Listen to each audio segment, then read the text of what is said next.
The stagecoach hit a rut so deep that Beatrice Taylor thought her bones might shake loose from her body. And when she finally stumbled out onto the dusty street of Sonora, California, in the blazing summer of 1878, she had exactly $12 to her name and nowhere to go. The driver tossed her worn carpetbag down without ceremony, tipped his hat, and drove off before she could even ask where she might find lodging. Beatrice stood there in the middle of the street, her dark traveling dress covered in a thick layer of dust, her auburn hair escaping its pins in wild tendrils around her face. She was 22 years old, and for the first time in her life, she was completely alone. Back in Philadelphia, her father had died of pneumonia 3 months ago. Her stepmother, who had never wanted Beatrice around in the first place, had wasted no time selling the house and informing Beatrice that her services were no longer needed. The woman had given her enough money for a stagecoach ticket west and nothing more, claiming that Beatrice's father had left no inheritance. Whether that was true or not, Beatrice would never know. She picked up her carpetbag and looked around Sonora. The town was smaller than she had imagined, a collection of wooden buildings lining a main street that looked perpetually coated in gold country dust. The Sierra Nevada foothills rose in the distance, covered in dried grass that shimmered in the heat. Somewhere a piano played badly, and she could hear men shouting and laughing from what was probably a saloon. A woman in a faded calico dress walked by, gave Beatrice a curious look, but said nothing. Beatrice swallowed hard against the lump forming in her throat. She had come west because she had heard there were opportunities here, that women could find work as teachers or seamstresses or cooks. But standing here now, she felt foolish and unprepared. Her stomach growled. She had not eaten since yesterday morning, rationing the small amount of food she had brought for the journey. First things first, she needed to find work and lodging. She spotted a general store across the street and walked toward it, her boots kicking up little clouds of dust with each step. The store was dim and cool inside, a relief from the brutal sun. Shelves lined the walls, stocked with everything from canned goods to rope to mining equipment. Behind the counter stood a thin man with spectacles and a suspicious expression. "Help you?" he asked, not unkindly but not warmly either. "I am looking for work," Beatrice said, trying to keep her voice steady. "I can sew, cook, clean, or teach. I have references from Philadelphia." The man looked her up and down. "Philadelphia, huh? Long way from home." "Yes, sir." "Not much call for fancy city skills out here," he said, but his tone had softened slightly. "Mrs. Henderson might need help at the boarding house. She is always complaining about how hard it is to keep up with the washing and cooking. Head down the street, 2 blocks, big white house on the left." "Cannot miss it." "Thank you," Beatrice said, relief flooding through her. "Word of advice," the man said as she turned to leave. "Mrs. Henderson is particular. Be respectful, work hard, and you will be fine." Beatrice found the boarding house easily enough. It was indeed a large white house, though the paint was peeling in places, with a wide porch and rocking chairs out front. She knocked on the door and waited, her heart pounding. The woman who answered was round and red-faced, with gray hair pulled back in a severe bun. She looked Beatrice over with sharp eyes. "Yes, Mrs. Henderson. My name is Beatrice Taylor. The gentleman at the general store suggested I speak with you about work. I understand you might need help with the boarding house." Mrs. Henderson's expression remained neutral. "You have experience?" "Yes, madam. I kept house for my father in Philadelphia for years. I can cook, clean, do laundry, mend clothing, anything you need." "Philadelphia," Mrs. Henderson repeated, and Beatrice could not tell if that was a point in her favor or against her. "Room and board plus $2 a week. You will work 6 days, Sunday afternoons off after lunch is served and cleaned up. I expect punctuality, cleanliness, and discretion. I run a respectable establishment." "That sounds more than fair, madam. When can you start?" "Right now, if you need me." "For the first time, Mrs." Henderson's expression softened into something almost resembling a smile. "I like a woman who is not afraid of work. Come on in. I will show you to your room and then you can help me with supper. I have 8 boarders right now and they all expect hot food on time." The room Mrs. Henderson showed her was small, barely larger than a closet, with a narrow bed, a washstand, and a hook on the wall for hanging clothes. But it had a window that let in light, and it was clean, and it was hers. Beatrice set down her carpetbag and felt the tension in her shoulders ease slightly. She had a place to sleep tonight and work to do. It was a start. Supper that evening was a whirlwind of activity. Beatrice helped Mrs. Henderson prepare beef stew, biscuits, and apple pie for the boarders. The men who lived in the house were a varied lot. 2 miners, a shopkeeper, a banker, a traveling salesman, a ranch hand, and 2 others whose occupations Beatrice did not catch.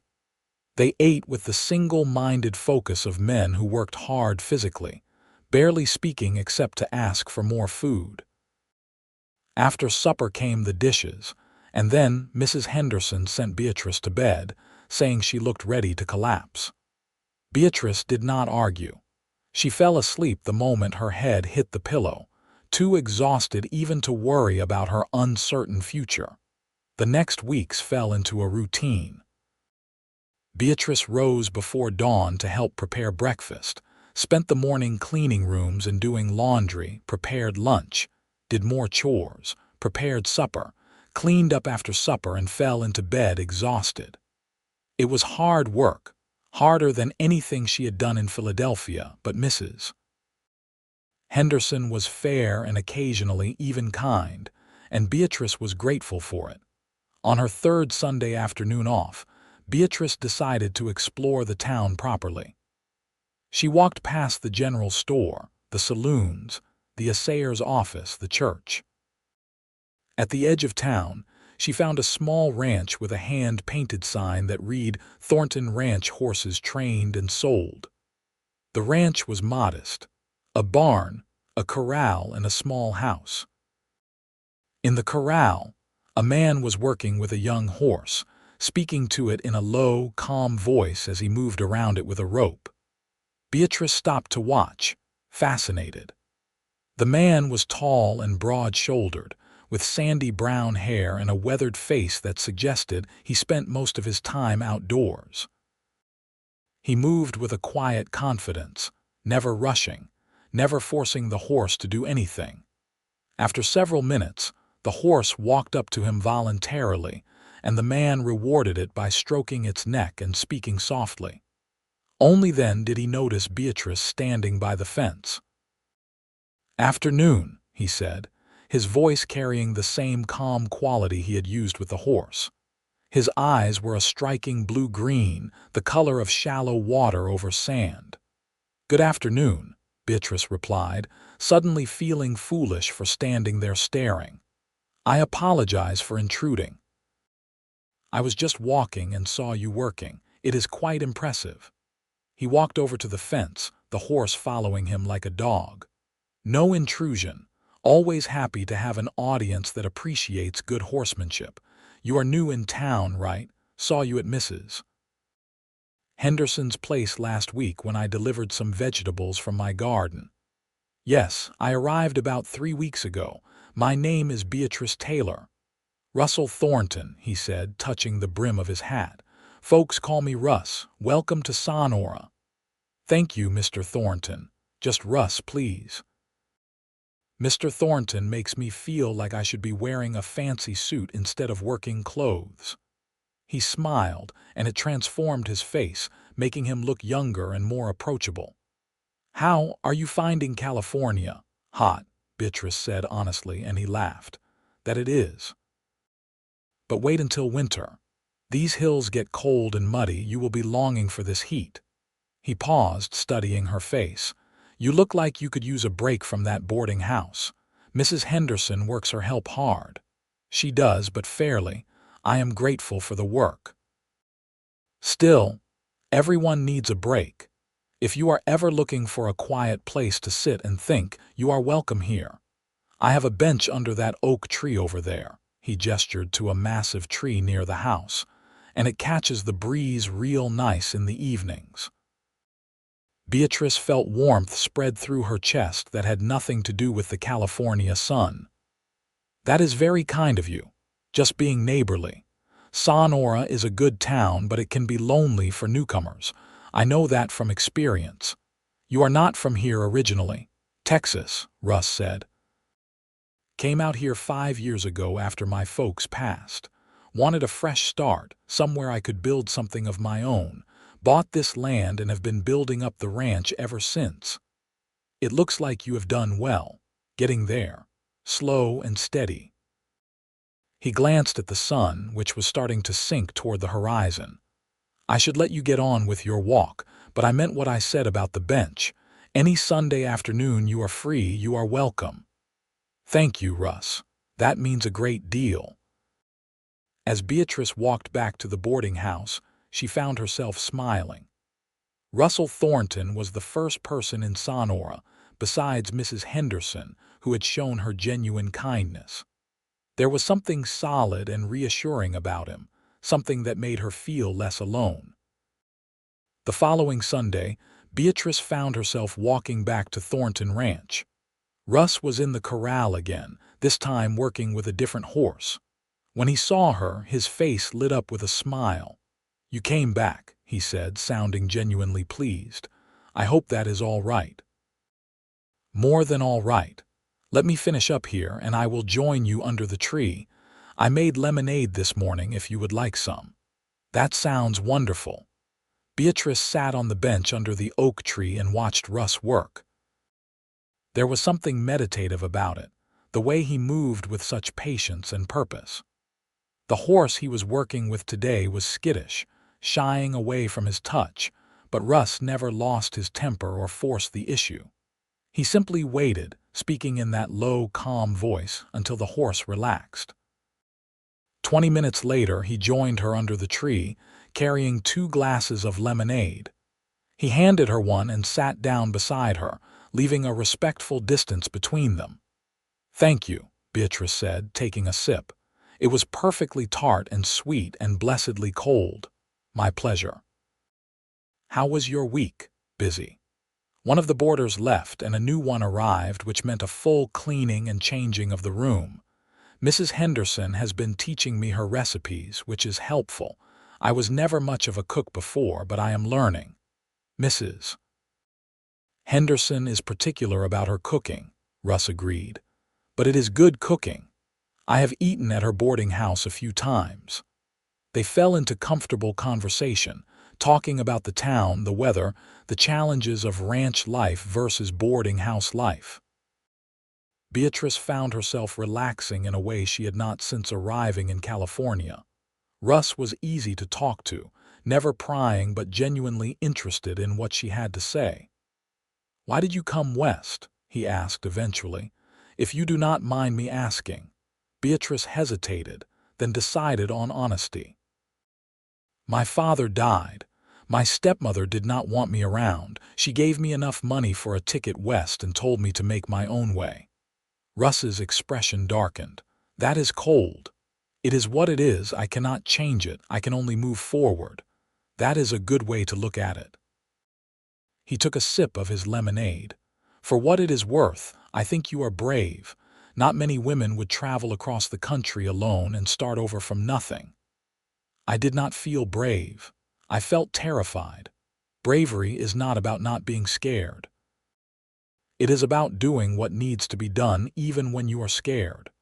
Beatrice looked at him, at his honest face and kind eyes, and felt something shift in her chest. Thank you for saying that. The Sunday visits became a regular thing. Beatrice would finish her work at the boarding house and walk out to Thornton Ranch, where Russ would be waiting with lemonade or, as the weather cooled, coffee. They would sit under the oak tree and talk for hours, about everything and nothing. Beatrice learned that Russ had lost his parents to cholera when he was 23, that he had a younger sister back in Texas, who was married with 2 children, that he loved working with horses more than anything because they were honest and straightforward in a way people often were not. Russ learned that Beatrice had always dreamed of becoming a teacher, but her father had not believed in higher education for women, that she loved reading and missed having access to books, that she had never felt like she truly belonged anywhere until, strangely now.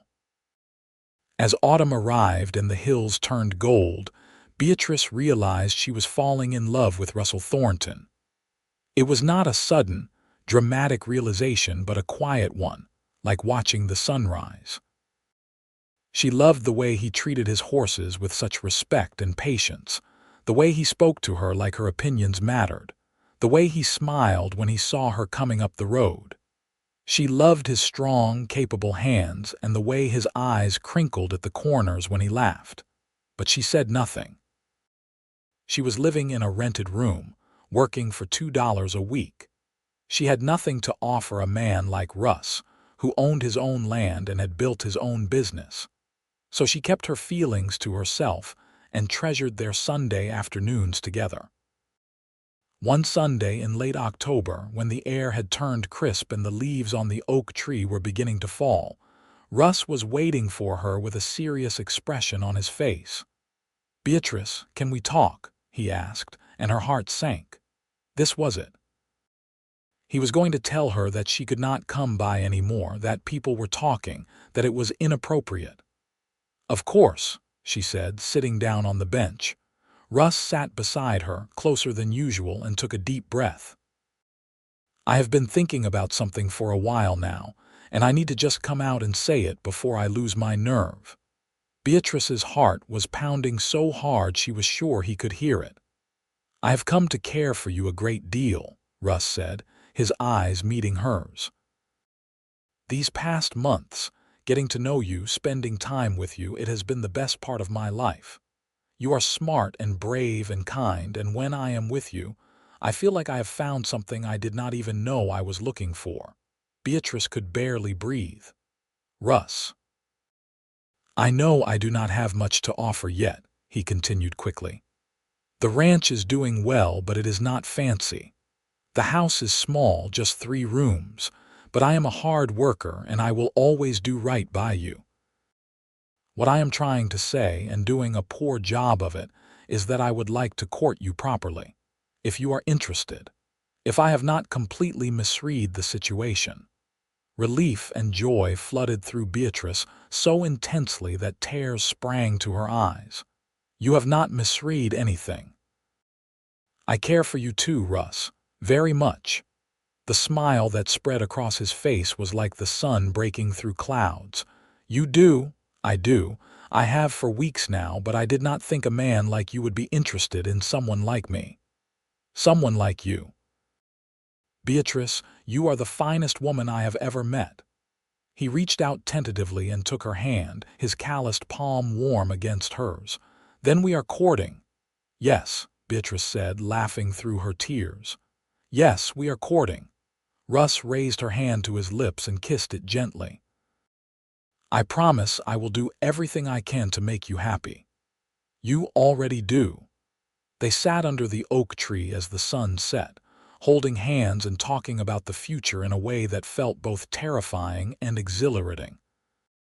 Russ told her about his plans for the ranch, how he wanted to expand the horse training business, and maybe eventually breed horses too.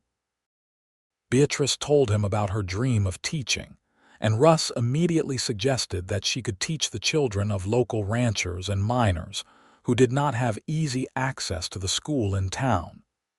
"You could hold classes right here at the ranch," he said enthusiastically. "There is plenty of space in the barn, and I could build proper benches and a riding surface. There are at least a dozen families within riding distance who would pay for their children to be educated." "That is a wonderful idea," Beatrice said.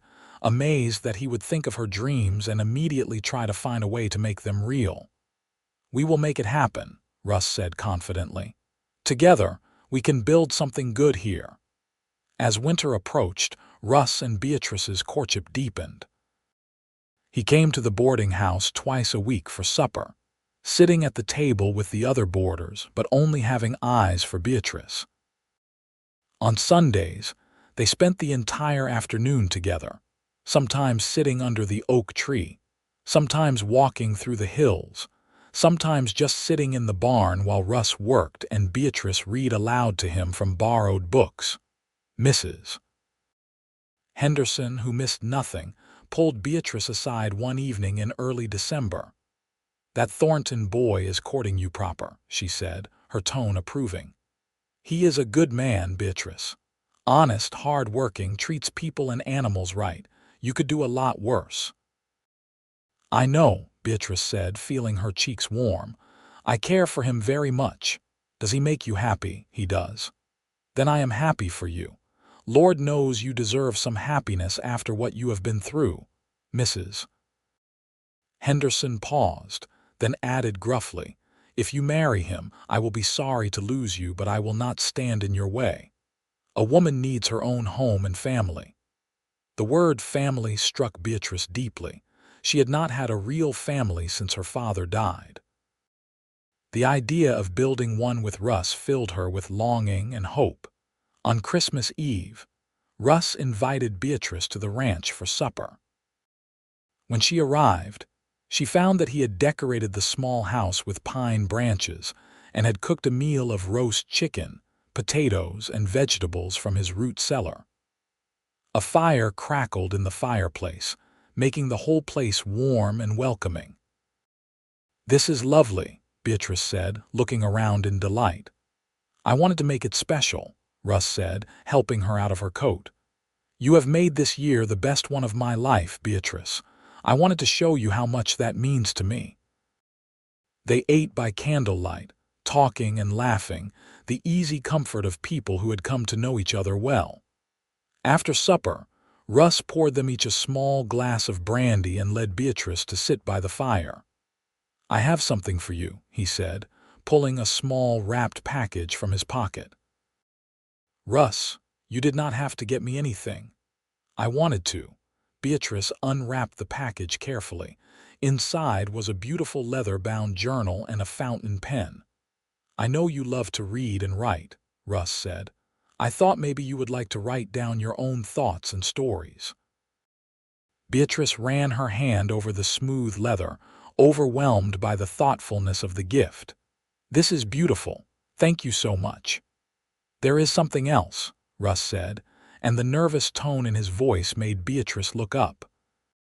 He slid off the chair and onto one knee, pulling a small box from his other pocket. Beatrice's heart stopped. "Beatrice Taylor," Russ said, his voice shaking slightly. "I know we have only been courting for a couple of months, but I have never been more sure of anything in my life. You are my best friend, my partner, the woman I think about from the moment I wake up until I fall asleep. I want to build a life with you, build a family with you.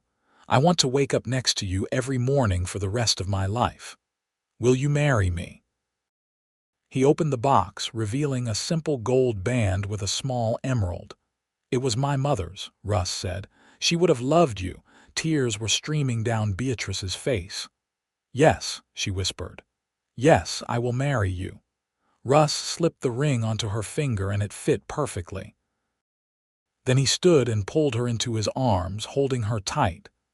"I will spend every day of my life making sure you never regret this," he said into her hair. "I could never regret this. I love you, Russ. I love you too, Beatrice, so much." They were married in early February of 1879, in the small church in Sonora. Mrs. Henderson insisted on hosting a small reception at the boarding house, inviting half the town. Beatrice wore a simple white dress that she had sewn herself, with lace trim that Mrs. Henderson had contributed from her own saved materials. Russ wore his best suit, looking handsome and nervous and incredibly happy. As they exchanged vows, promising to love and honor each other for the rest of their lives, Beatrice felt a sense of belonging she had never experienced before. This was her family now. Russ, this town, this life they were building together. After the ceremony, as they walked back to the ranch that was now her home, Russ took her hand. "Welcome home, Mrs. Thornton," he said. "Home," Beatrice repeated, and the word felt like a promise. The early months of marriage were an adjustment, but a happy one. Beatrice learned the rhythms of ranch life, feeding the horses, maintaining the property, managing the household. Russ taught her to ride, patiently correcting her posture and praising her progress. She taught him to read better, going through books together in the evenings. In April, they set up the school in the barn, just as Russ had suggested. Beatrice advertised in town, and within 2 weeks, she had 10 students ranging in age from 6 to 14. She held classes 3 mornings a week, teaching reading, writing, arithmetic, and geography. The children were eager to learn, and their parents were grateful. The income was modest but steady, and Beatrice loved the work. "You are a natural teacher," Russ told her one evening after watching her work with a particularly stubborn student who could not seem to grasp long division. "You have so much patience." "I learned from the best," Beatrice said, kissing his cheek. "You taught me that patience and consistency can accomplish anything." As spring turned to summer, Beatrice began to suspect she was pregnant. She waited until she was certain before telling Russ. One evening in early July, as they sat under the oak tree watching the sunset, she took his hand and placed it on her stomach. "There is a baby growing in here," she said softly. Russ's eyes went wide. "You are pregnant?" "I am. We are going to have a child in late January or early February." Russ let out a whoop of joy and picked her up, spinning her around carefully before setting her down and looking worried. "Sorry, should I not have done that? I do not want to hurt you or the baby." Beatrice laughed. "We are fine, but you might want to save the spinning for after the baby is born." "A baby," Russ said, shaking his head in wonder. "We are going to be parents. Are you happy?" "Happy, Beatrice, I am beyond happy. I am terrified and thrilled and amazed all at once." He pulled her close, resting his forehead against hers. "Thank you. Thank you for choosing me, for building this life with me. Thank you for making me feel like I finally belong somewhere." The months of Beatrice's pregnancy passed quickly. Russ was attentive and protective, constantly worrying about her health and comfort. He insisted she stop teaching after October, wanting her to rest as much as possible. Beatrice agreed, though she missed her students. They spent the winter preparing for the baby's arrival. Russ built a beautiful cradle from oak wood, sanding it smooth and carving tiny horses along the edges.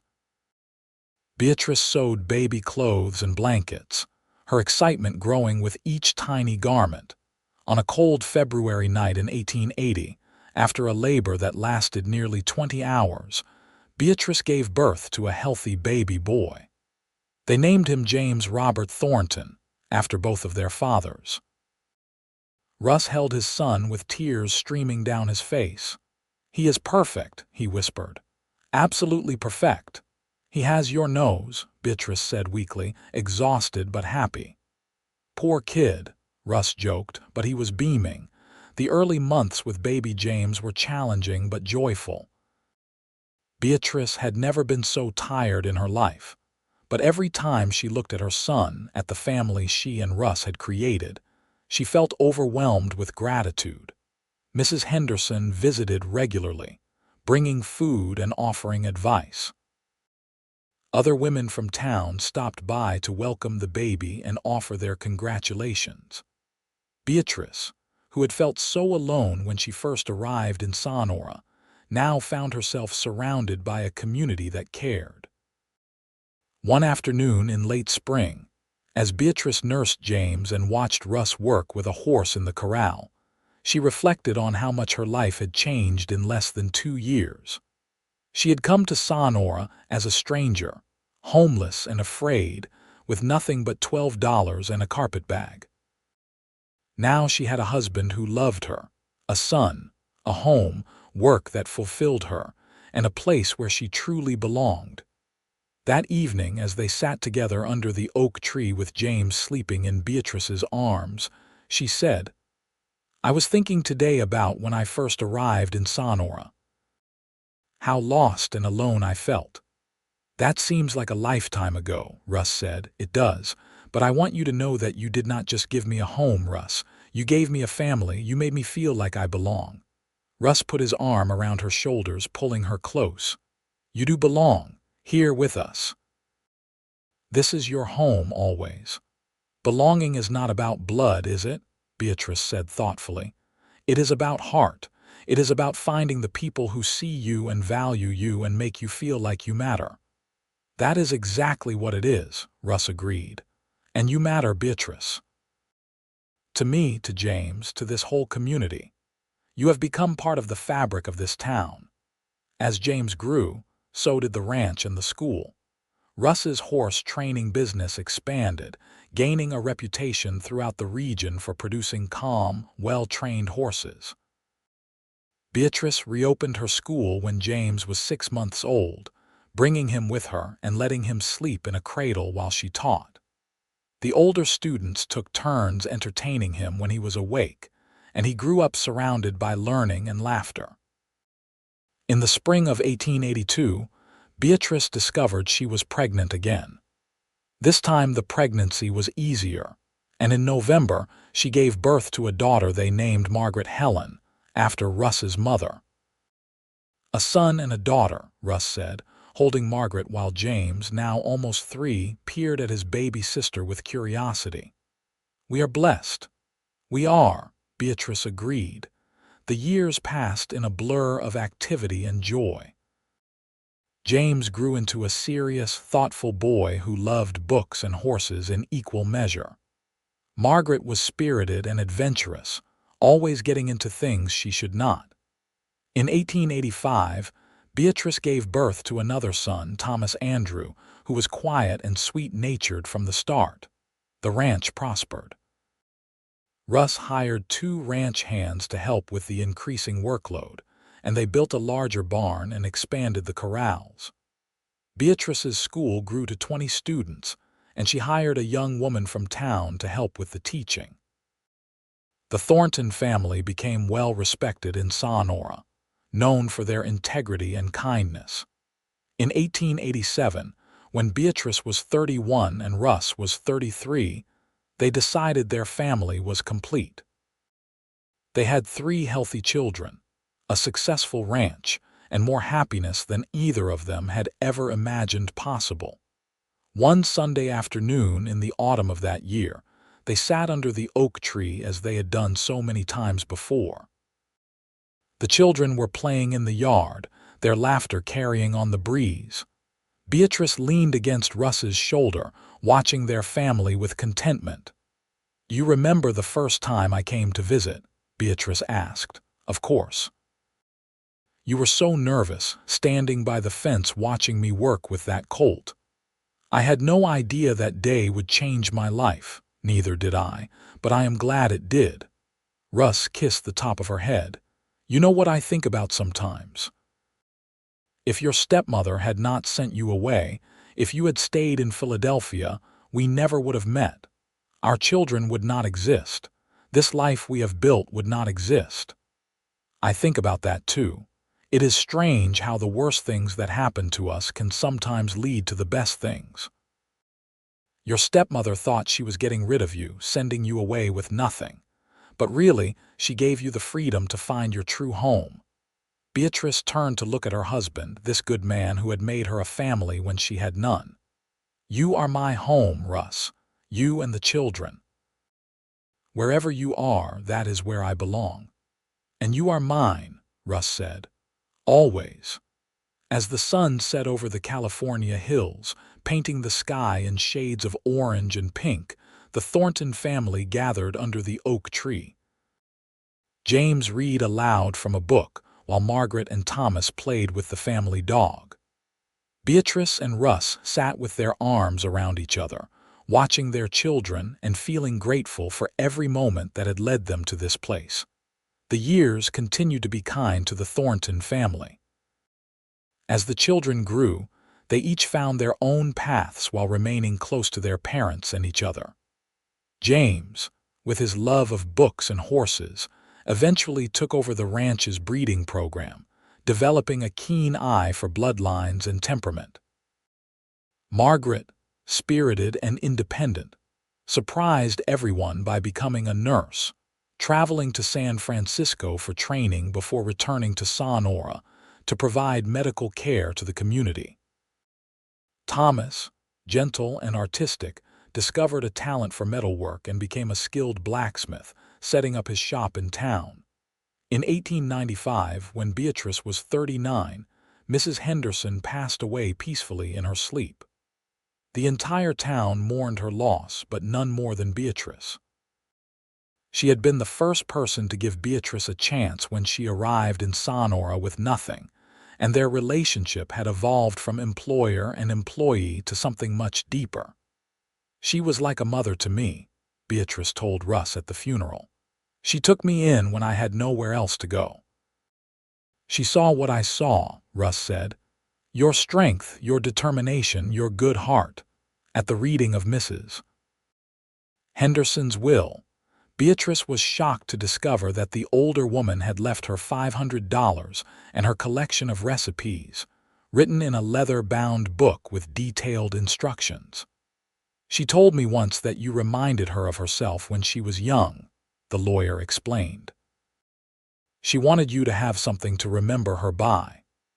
Beatrice treasured the recipe book, using it often and teaching the recipes to Margaret. It felt like keeping Mrs. Henderson's memory alive, passing on her knowledge to the next generation.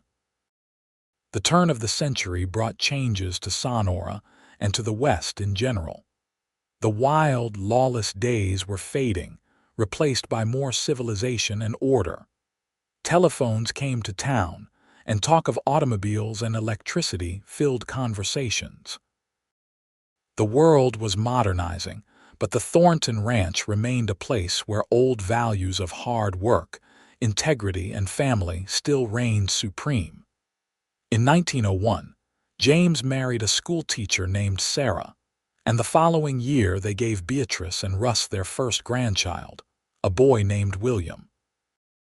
Beatrice, now 45, felt a joy she had not anticipated at becoming a grandmother.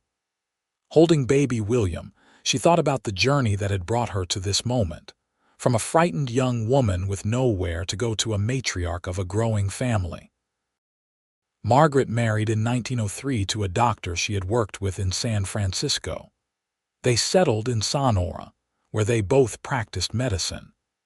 In 1904, Thomas married the daughter of a local rancher, a quiet woman named Elizabeth who shared his artistic sensibilities. As Russ and Beatrice's 50th birthdays approached, they found themselves surrounded by family. 3 married children, 5 grandchildren with more on the way, a thriving ranch, and a community that respected and valued them. Their hair was gray now, their faces lined with age, but their love for each other had only deepened with time. One Sunday afternoon, in the summer of 1906, 28 years after that first Sunday visit, Beatrice and Russ sat under the oak tree. The tree had grown too, its branches spreading wider, providing even more shade. The bench Russ had built all those years ago was still there, weathered but sturdy. "We should build a new bench," Beatrice said, running her hand over the worn wood. "No," Russ said firmly. "This bench has history. It is where I asked to court you, where we talked about our dreams, where we have watched our children and grandchildren play. We will keep repairing this bench for as long as we both shall live." Beatrice smiled. "You are sentimental. About you. Always." They watched James working with a young horse in the corral, using the same patient techniques his father had taught him. Sarah was in the yard with William and their new daughter, Emma. Margaret was visiting with her husband and 2 children, their laughter carrying from the house. Thomas and Elizabeth had just arrived with their baby son. "Look at what we built," Russ said softly. "Look at this family." "I never imagined I could have this," Beatrice said. "When I stepped off that stagecoach in 1878, I felt like I had nothing and was no one. I felt like I did not belong anywhere. And now I know that belonging is not about where you come from or who you are related to by blood. It is about who chooses to love you and stand by you.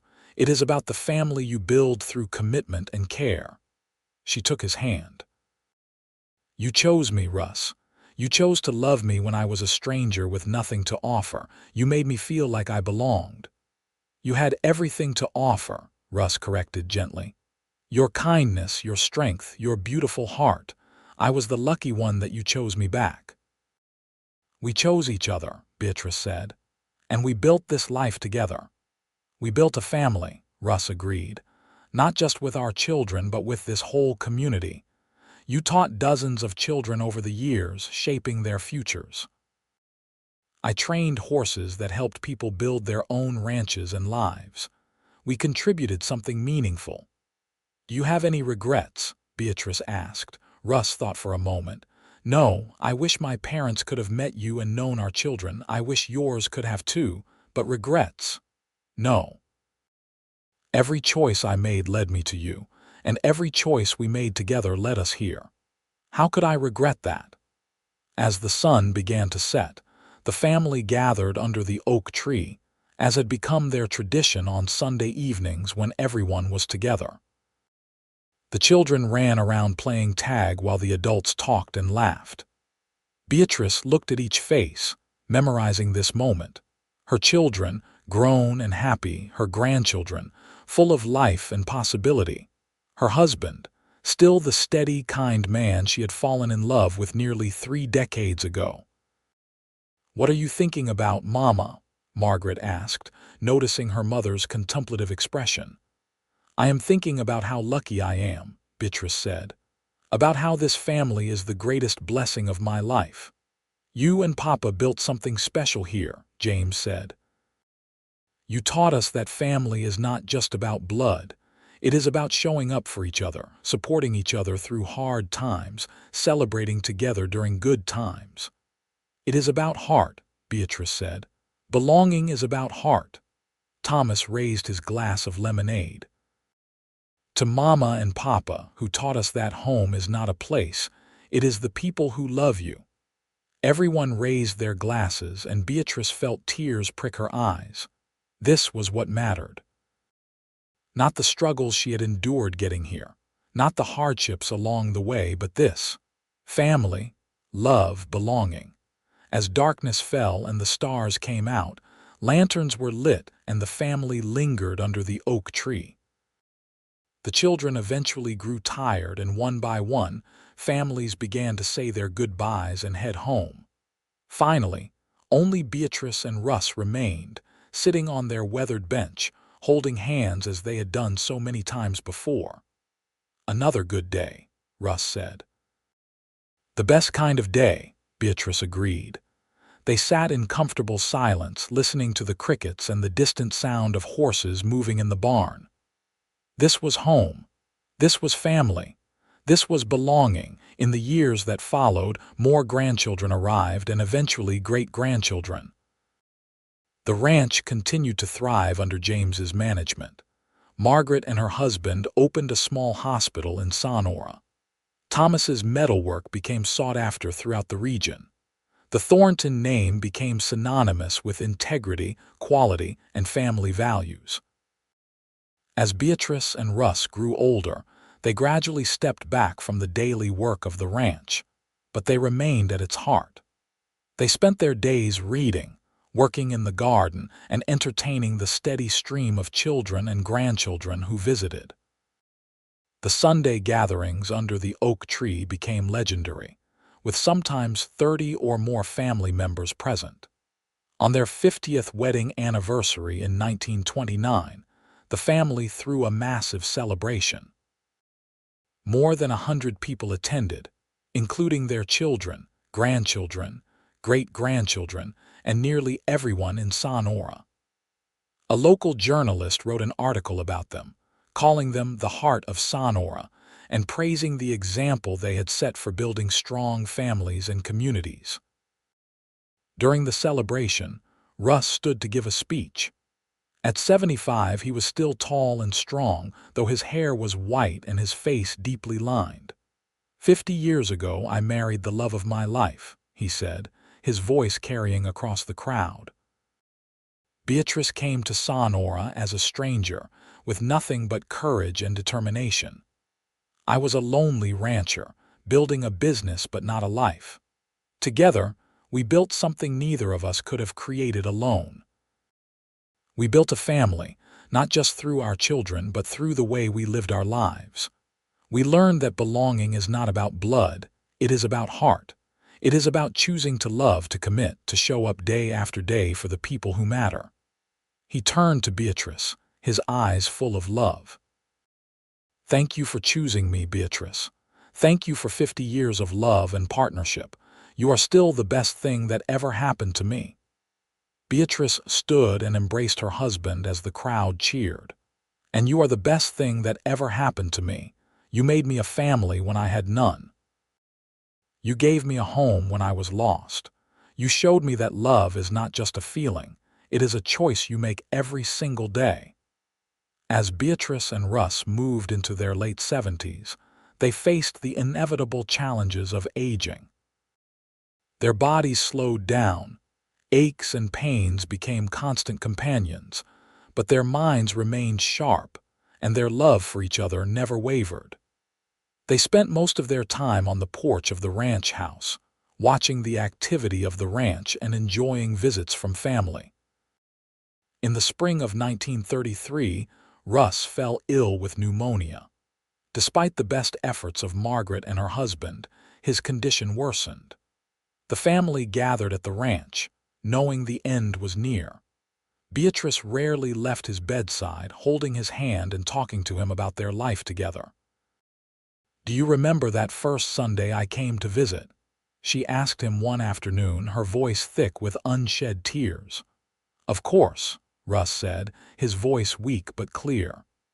"You stood by the fence watching me work. I thought you were the prettiest thing I had ever seen. You asked me to sit under the oak tree with you. Best decision I ever made." He squeezed her hand weakly. "No regrets, Beatrice, not a single one." "No regrets," she agreed, tears streaming down her face. "The children will take care of you," Russ said. "James will manage the ranch. Margaret will look after your health. Thomas will make sure you have everything you need. I know, but I will miss you every day." "I will be waiting for you," Russ promised, "under the oak tree in whatever comes next." Russ passed away peacefully that evening, surrounded by his wife and children. He was 79 years old and had lived a good, full life. The entire town of Sonora mourned his passing. The funeral was one of the largest ever held in the region, with people traveling from all over California to pay their respects to a man who had touched so many lives with his integrity and kindness. Beatrice grieved deeply, but she was not alone. Her children rallied around her, making sure she was never left by herself for long. Her grandchildren and great-grandchildren visited constantly, filling the house with life and noise. The community that she and Russ had helped build supported her through the dark days of early grief. 6 months after Russ's death, on a mild Sunday afternoon in the autumn, Beatrice walked out to sit under the oak tree. She had not been able to bring herself to visit it since his passing, but today felt right. She sat on the old bench that Russ had refused to replace, running her hands over the wood that had been worn smooth by decades of use. She thought about her life, about the journey that had brought her here. She had come to Sonora 55 years ago as a frightened young woman with nothing. She was leaving it eventually as a woman who had lived a full and meaningful life, surrounded by love and family. James found her there an hour later, sitting peacefully with her eyes closed and a slight smile on her face. "Mama," he called, approaching. "Are you all right?" Beatrice opened her eyes and smiled at her son. "I am fine, dear. I was just remembering." "Remembering what?" "Everything. Your father and I sat here so many times over the years. This is where our story truly began, you know. This oak tree, this bench, this view of the hills. This is where he asked to court me. This is where we dreamed about the future. This is where we watched you and your siblings grow up." James sat down beside his mother. "He loved you so much, and I loved him. I still do." Beatrice patted her son's hand. "But I am all right, James. I am sad, of course, but I am not broken. Your father and I had 50 years together. We built a beautiful family. We made a difference in this community. Not everyone gets that. I am grateful for every moment." "You taught us that," James said. "You and Papa both. You taught us that family is the most important thing. That love is something you build through action, not just something you feel." "Your father taught me that," Beatrice said. "When I came to Sonora, I felt like I did not belong anywhere. But he showed me that belonging is not about blood or where you come from. It is about heart. It is about finding the people who see you for who you really are and choosing to build a life with them." They sat together in companionable silence, watching the sun sink toward the horizon, painting the sky in shades of orange and gold. In the distance, they could hear the sounds of the ranch, horses moving in the corral, hands calling to each other, the general bustle of a working ranch. The Thornton legacy continued. Beatrice lived for another 5 years after Russ's passing. She remained sharp and engaged, taking an active interest in the lives of her ever-growing family. She attended births and weddings, gave advice when asked, and continued to be a pillar of the Sonora community. She rarely spoke of her early life in Philadelphia or the difficult circumstances that had brought her west. That was not her story anymore. Her story was what she had built here, with Russ, with their children, with this community. On a warm spring morning in 1938, Beatrice Taylor Thornton passed away peacefully in her sleep at the age of 82. Like her husband, she was mourned by the entire community. Her funeral was attended by more than 200 people, including her children, 23 grandchildren, 41 great-grandchildren, and 3 great-great-grandchildren. At her funeral, James spoke about his mother's legacy. "My mother came to California with nothing but courage and hope. She could have become bitter about the hand life had dealt her. Instead, she chose to build something beautiful. She taught us that family is not about blood, it is about heart. It is about showing up, about caring, about making the choice every day to love and support each other. The Thornton family exists because my mother and father understood that belonging is something you create through love and commitment." Beatrice was buried next to Russ under the oak tree at the ranch, in the place where their love story had truly begun. A simple headstone marked their graves. Russell and Beatrice Thornton. They built a family with love and taught us that belonging is about heart. The ranch continued to operate for generations, passed down through the family. The oak tree grew larger each year, its branches spreading wide, providing shade for countless family gatherings. The bench that Russ had built remained there, repaired and maintained by each generation, a symbol of the love that had started it all. The story of Beatrice Taylor, who came to Sonora as a stranger with nothing, and Russell Thornton, the cowboy who made her family, became part of the town's history. Parents told it to their children as an example of how love and determination can overcome any obstacle. Teachers used it in their lessons about community and family values. It became a reminder that belonging is not about where you come from or who you are related to by blood. Decades later, when great-great-grandchildren of Beatrice and Russ visited the ranch and sat under the ancient oak tree, they felt connected to a legacy of love and family. They heard stories about their ancestors. The frightened young woman who stepped off a stagecoach with $12 and a carpetbag, the patient cowboy who trained horses and built a life, the love that grew between them, the family they created together. The message of their story endured through the generations. Belonging is not about blood. It is about heart. It is about finding the people who see you, value you, and choose to love you. It is about building something meaningful together through commitment and care. Beatrice came as a stranger, but a cowboy made her family.